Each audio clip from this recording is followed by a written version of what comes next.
Hi friends, स्वागत है आपका आपके अपने चैनल आद्यंत ज्ञान में। इस चैनल पर आपको एजुकेशन के हर एक टॉपिक से रिलेटेड कंटेंट मिलेगा।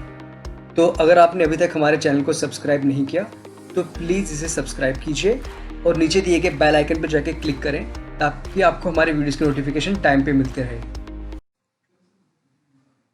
हाय फ्रेंड्स, स्वागत है एक बार फिर से क्विज सेक्शन में। तो जैसे कि आपको पता है 20 क्वेश्चंस, 4 ऑप्शंस, 3 गलत 1 सही, हर एक क्वेश्चन के लिए 5 सेकंड का time. So without further do चलिए शुरू करते हैं। आपका पहला क्वेश्चन आपकी स्क्रीन पे। इंटरनेशनल डे ऑफ योगा यानी कि अंतर्राष्ट्रीय योग दिवस हर साल किस दिन मनाया जाता है?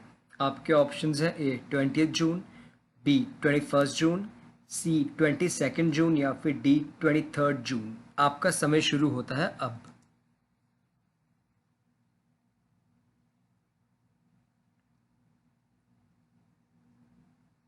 और सही ऑप्शन है ऑप्शन ए 21 जून। आपकी इन्फॉर्मेशन के लिए आपको बता दें कि पहली बार ये 2015 में मनाना शुरू किया गया था। उसके बाद से लगातार ये मनाया जा रहा है और इसके पीछे जो ब्रेन था यानी कि जिनके ये आइडिया था वो हमारे प्रधानमंत्री श्री नरेंद्र मोदी जी हैं। जब 27 सितंबर 2014 में यूएनजीए यानी कि यूनाइटेड नेशंस की जनरल असेंबली को वो संबोधित कर रहे थे, तब उन्होंने एक प्रपोजल पिच किया था इंटरनेशनल योगा डे मनाने का। आगे बढ़ते हैं सेकंड क्वेश्चन की तरफ। Glenmark's FabiFlu tablet which are approved for the treatment of corona virus is price at rupees. यानी कि ग्लेनमार्क की जो टैबलेट है फेबिफ्लू, जिसे अप्रूव किया गया है कोरोना वायरस की ट्रीटमेंट के लिए, उसका प्राइस रखा गया है। आपके ऑप्शंस हैं ए 28 रुपये, बी 98 रुपीज़, सी 103 रुपीज़ या फिर डी 108 रुपीज़। आपका समय शुरू होता है अब।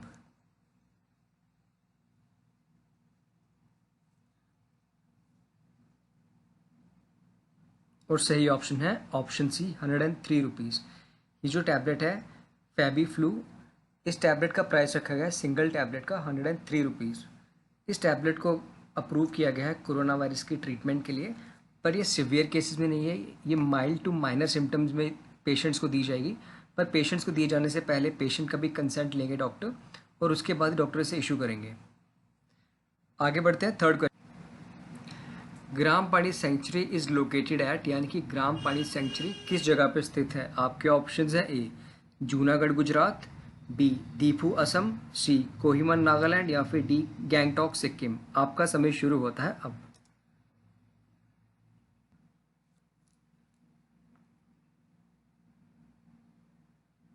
और सही ऑप्शन है ऑप्शन बी दीफू असम।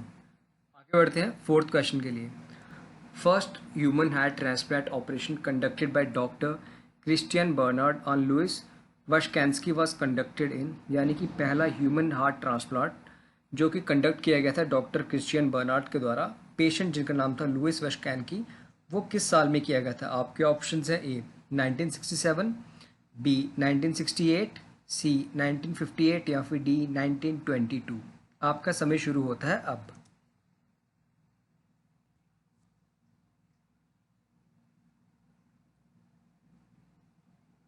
और सही ऑप्शन है ऑप्शन ए 1967। आपकी इन्फॉर्मेशन के लिए आपको बता दें कि 3 दिसंबर 1967 को क्रिश्चियन बर्नार्ड ने हार्ट ट्रांसप्लांट किया था। एक एक्सीडेंट विक्टिम जो थी डेनिस डवाल, उनका हार्ट ट्रांसप्लांट किया गया था लुइस वशकैंस्की को। और लुइस वशकैंस्की हालांकि बाद में 18 डेज़ के बाद इनकी डेथ हो गई थी ड्यू टू निमोनिया, क्योंकि जो ड्रग्स थे वो रिएक्ट कर गए थे और उनका इम्यून सिस्टम बिल्कुल वीक हो गया था। पर ये काफ़ी ज़्यादा एक रेवोल्यूशनरी एक कदम था मेडिकल साइंस के लिए। आगे बढ़ते हैं फिफ्थ क्वेश्चन की तरफ। गोल्फ प्लेयर विजय सिंह किस देश को बिलोंग करते हैं? आपके ऑप्शंस हैं A USA, B UK, C India या फिर डी फीजी। आपका समय शुरू होता है अब।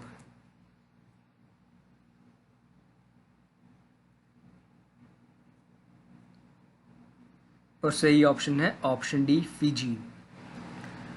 Hockey was introduce in the Asian games in, यानी कि हॉकी का इंट्रोडक्शन किया गया था एशियन गेम्स में किस साल में? आपके ऑप्शंस हैं A 1962 in Jakarta, B 1917 Bangkok, C 1958 in Tokyo या फिर डी 1966 इन बैंकॉक।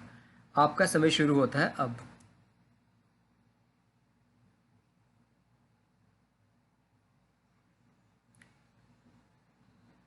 और सही ऑप्शन है ऑप्शन सी 1958 इन टोक्यो। आगे बढ़ते हैं 7th क्वेश्चन की तरफ। For purifying drinking water Elm is used, यानी कि पीने के पानी को साफ करने के लिए जो एल्म यानी कि जो फटकरी होती है उसका इस्तेमाल किस चीज़ के लिए होता है? आपके ऑप्शन हैं A for coagulation of mud particles, B to remove salts, C to kill bacteria और डी टू रिमूव गैसेस।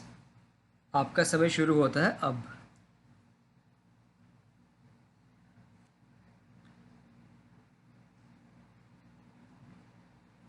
और सही आंसर है option A for coagulation of mud particles, यानी कि जब एल्म को पानी में डाला जाता है इसे प्यूरिफाई करने के लिए तो जो मड पार्टिकल्स होते हैं उस पानी में वो कोगुलेट होकर यानी कि वो इकट्ठे होकर नीचे सेटल हो जाते हैं और ऊपर साफ पानी बच जाता है जिसमें बिल्कुल हल्की मात्रा में इम्प्योरिटीज होती हैं। आगे बढ़ते हैं question. Fathometer is use to measure, यानी कि फैथोमीटर जो उपकरण है वो किस चीज़ को मापने में के लिए यूज़ किया जाता है? आपके ऑप्शन हैं ए ओशंस डेप्थ, बी रेनफॉल, सी अर्थक्वेक्स या फिर डी साउंड इंटेंसिटी। आपका समय शुरू होता है अब।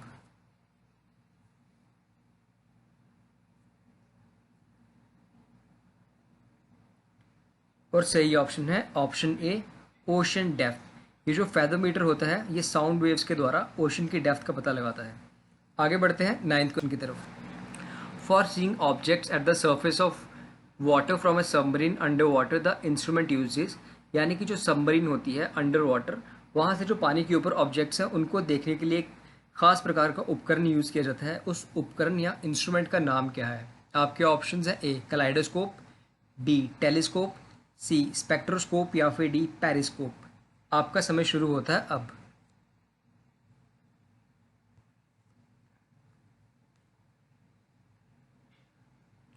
और सही ऑप्शन है ऑप्शन डी पेरिस्कोप। आगे बढ़ते हैं 10th क्वेश्चन की तरफ। Coral reefs in India can be found in, यानी कि भारत में कोरल रीफ्स किस जगह मिलेंगी आपको? आपके ऑप्शंस हैं A the coast of Orissa, B Waltair, C Trivandrum या फिर डी रामेश्वरम।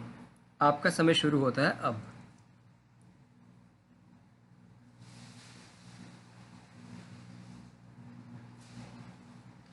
सही ऑप्शन है ऑप्शन डी रामेश्वरम। आपके लिए क्वेश्चन है, हमें नीचे कमेंट सेक्शन में बताइए कि भारत में और किन किन जगह पे कोरल रीफ्स पाई जाती हैं।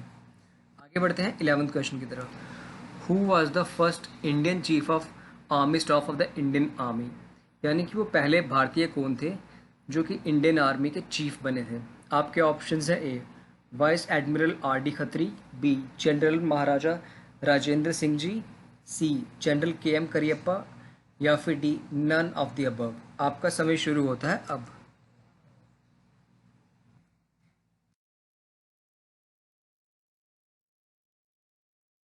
और सही आंसर है option C general K M Cariappa.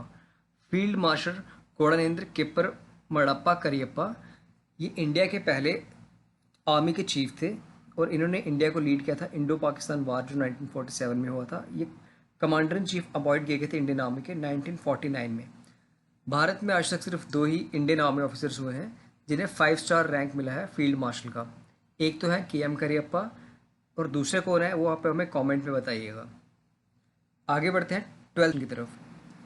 Goa shipyard limited यानी कि GSL वाज एस्टैब्लिश्ड इन, आपके ऑप्शंस हैं ए 1957, बी 1958, सी 1956 और डी 1955। आपका समय शुरू होता है अब।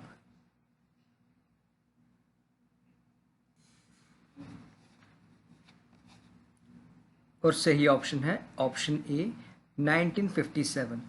1957 में से ओरिजिनली एस्टैब्लिश किया गया था। जो कॉलोनियल गवर्नमेंट थी उस समय पुर्तगीज़ की भारत में, उन्होंने एस्टैब्लिश किया था इसे और उस समय इसका नाम था एस्टेलेरोस नोवेस डी गोवा। आगे बढ़ते हैं 13th क्वेश्चन की तरफ। Gravity setting chambers are use in industries to remove, यानी कि जो ग्रेविटी सेटिंग चेम्बर्स होते हैं उन्हें इंडस्ट्रीज में किस चीज़ को रिमूव करने के लिए यूज़ किया जाता है? आपके ऑप्शंस हैं A sulphur oxide, B nitrogen oxide, C suspended particulate matter या फिर डी कार्बन मोनोऑक्साइड। आपका समय शुरू होता है अब।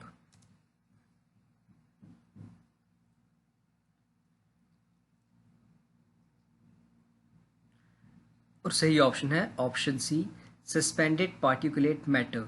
ये जो ग्रेविटी सेटिंग चैम्बर्स होते हैं इनमें काफ़ी लो वेलोसिटी पे जो पोल्यूटेड गैसेस होती हैं वो इनके में पास करवाई जाती हैं ताकि जो सस्पेंडेड पार्टिकुलेट मैटर हो वो ग्रेविटी के कारण नीचे सेटल हो जाए। आगे बढ़ते हैं 14th क्वेश्चन की तरफ। Fire temple is the place of worship of which of the following religion. यानी कि फायर टेम्पल निम्नलिखित में से किस धर्म का प्लेस ऑफ वर्शिप यानी कि पूजा स्थल है। आपके ऑप्शन है ए टाओइज्म, बी ज़ोरोएस्ट्रियनिज्म, सी जूडाइज्म या फिर डी शिंटोइज्म। आपका समय शुरू होता है अब।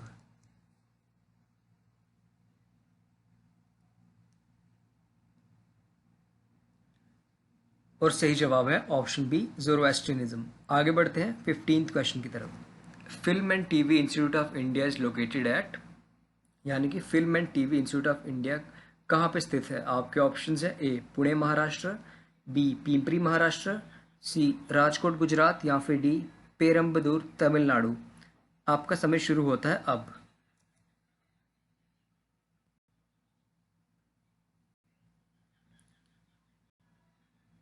और सही आंसर है ऑप्शन ए पुणे महाराष्ट्र।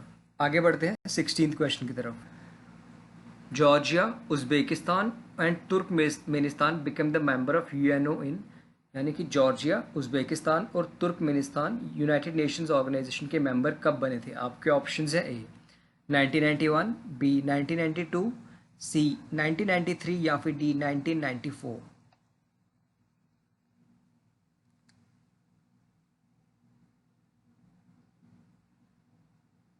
और सही जवाब है option B 1992। 17th question. Epsom England में जो जगह है वो किस चीज़ से एसोसिएटेड है। आपके ऑप्शंस है A polo, B shooting, C horse racing या फिर डी स्नूकर। आपका समय शुरू होता है अब।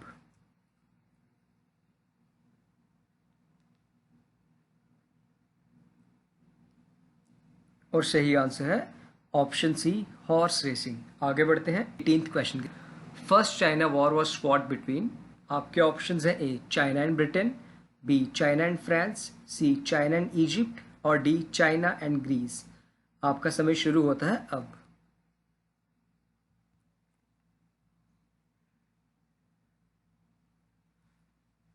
और सही ऑप्शन है option A China and Britain. First China war या कि फर्स्ट ओपियम वॉर यानी कि पहला अफीम की लड़ाई ये लड़ी गई थी चाइना और ब्रिटेन के बीच में। ये लड़ाई हुई गई थी प्राइमरली कि उस समय जो ब्रिटेन थे वो चाइना में एक इन्फ्लक्स यानी कि उन्होंने एक फ्लो ला दिया था अफीम का। इलीगली वो चाइना में अफीम सप्लाई करते थे ब्रिटिशर्स, क्योंकि चाइना और ब्रिटिशर का जो ट्रेड बैलेंस था वो काफ़ी ज़्यादा झुका हुआ था चाइना की तरफ। जो चाइना के गुड्स थे उनकी काफ़ी ज़्यादा डिमांड थी ब्रिटेन में, पर्टिकुलरली सिल्क, पॉर्सलिन और टी में। और इस तरह से जो यूरोप के जो सिल्वर थी जो उनके काफ़ी ज़्यादा वैल्यूबल कमोडिटी थी वो चाइना में आ रही थी और चाइना के एंड से उनको कुछ ज़्यादा कुछ मिल नहीं पा रहा था। इसलिए ब्रिटेन ने एक प्लान बनाया और चाइना में लोगों को ओपीएम यानी कि अफीम सप्लाई करना शुरू कर दी। इनिशियली उन्होंने अफीम सप्लाई शुरू करना की इलीगली और ताकि लोग एडिक्ट बन जाए। जब लोग एडिक्ट बन गए अफीम के तो उसके बाद ये लोगों को सिर्फ और सिर्फ अफीम सप्लाई करके उनसे गुड्स ले लेते थे और इस तरह से जो ट्रेड का झुकाव था बिल्कुल चाइना से ब्रिटेन की तरफ हो गया। उसके बाद जो ये चाइना के जो एम्पर थे, जो डोंगयोंग एम्पायर थे जिंग डायनेस्टी के, उन्होंने वहाँ पे एक वाइसराय अपॉइंट किए गए लिन जीशाओ कि कैंटन जाइए, कैंटन चाइना में एक जगह है और वहाँ के जाके उन्हें अफीम का ट्रेड बिल्कुल पूरी तरह से रोकना था। जो लिन जीशाओ थे उन्होंने क्वीन विक्टोरिया के एक लेटर पे लिखा था कि मॉरल ग्राउंड्स पे आप अफीम के ट्रेड को रोकिए। हालांकि ऐसा लेटर क्वीन तक कभी पहुँच भी नहीं पाया, ऐसा हिस्टोरियंस कहते हैं। उसके बाद चाइना और ब्रिटेन के बीच में लड़ाई हुई जिसे फर्स्ट चाइना वॉर या फर्स्ट ओपियम या फर्स्ट अफीम वार भी कहा जाता है, जिसमें ब्रिटेन की जीत हुई और ब्रिटेन के लिए चाइना का पूरा एक तरह से मेनलैंड चाइना खुल गया ट्रेड करने के लिए।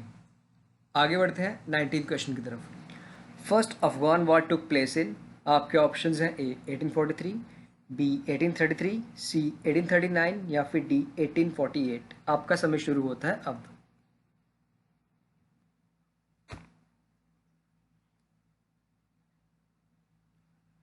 और सही जवाब है ऑप्शन सी 1839।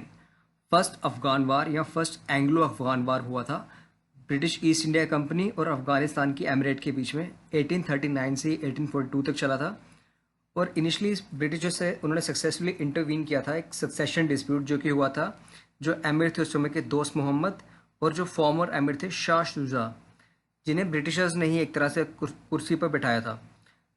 तो उसके बाद जो कॉन्फ्लिक्ट जब स्टार्ट हुआ तो ब्रिटिश इंडियन और सिख फोर्सेस ने काबुल को भी ऑक्यूपाई किया और वहाँ पे कैंपिंग की। हालांकि बाद में जब दोस्त मोहम्मद इंडिया से वापस आए तो ब्रिटिशर्स को वहाँ से रिट्रीट करना पड़ा। 1842 में जब वो रिट्रीट कर रहे थे वहाँ से, तो लगभग उनकी सारी की सारी जो आर्मी थी, ब्रिटिश इंडिया और सिख फोर्सेस भी थे, उनकी पूरी की पूरी आर्मी को एनालाइट कर दिया गया था अफ़गानिस्तान में।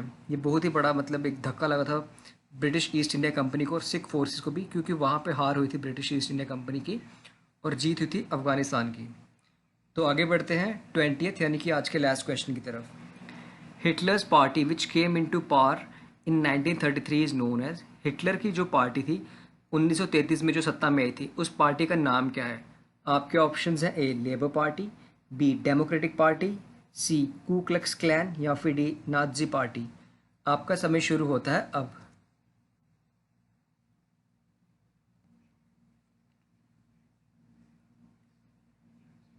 और सही आंसर है option D Nazi party. Nazi party का पूरा नाम था national socialist German workers party, यहाँ की नाजी पार्टी। ये एक फार राइट पॉलिटिकल पार्टी थी जो कि प्राइमरीली जो उसका जन्म हुआ था वो हुआ था नेशनल सोशलिज्म पे। सोशलिज्म, जी हाँ, बहुत सारे लोग से समझते हैं कि फासिज्म पे होगा, बट बिल्कुल नहीं। इनके जो ओरिजिन थे ये सोशलिज्म पे थे। और नाजी पार्टी का जो सिंबल था वो उन्होंने लिया था हुग क्रॉस से। तो नाजी पार्टी के जो लीडर थे एडोल्फ हिटलर, इन्हें 1933 30 जनवरी 1933 को हिटलर जर्मनी का चांसलर यानी कि एक तरह से जर्मनी का प्रधानमंत्री नियुक्त कर दिया गया था। उसके बाद से नाजी पार्टी पूरी तरह से एक उन्होंने टोटलिटेरियन रजीम शुरू कर दी जर्मनी में, और एक आर्यन रेस की उन्होंने एक थ्योरी प्रोपेगेट की और प्रोमेगुलेट की, जिसमें उन्होंने बताया कि जो ज्यूज़ हैं और बाकी जो रेसेस हैं वो आर्यन रेस से नीचे में आती हैं, और प्राइमरली ज्यूज़ के वो बहुत ज़्यादा अगेंस्ट थे। और ज्यूज़ का एक तरह से उन्होंने मैसेकर किया, जिसे होलोकॉस्ट के नाम से भी जाना जाता है। तो फ्रेंड्स, ये थे आज के 20 क्वेश्चंस। हम आशा करते हैं कि आपको हमारे एफर्ट्स ज़रूर पसंद आ रहे होंगे। अगर आपको हमारी ये वीडियो पसंद आए तो प्लीज़ इसे लाइक करें, इसे ज़्यादा से ज़्यादा शेयर करें, हमें कमेंट करके ज़रूर बताइए कि आपको हमारा कंटेंट कैसा लग रहा है। और अगर आप किसी स्पेसिफिक टॉपिक पे वीडियो बनाना चाहते हैं तो उस बारे में भी कमेंट करके बताइए। प्लीज़ हमारे चैनल को सब्सक्राइब करें। धन्यवाद। जय हिंद।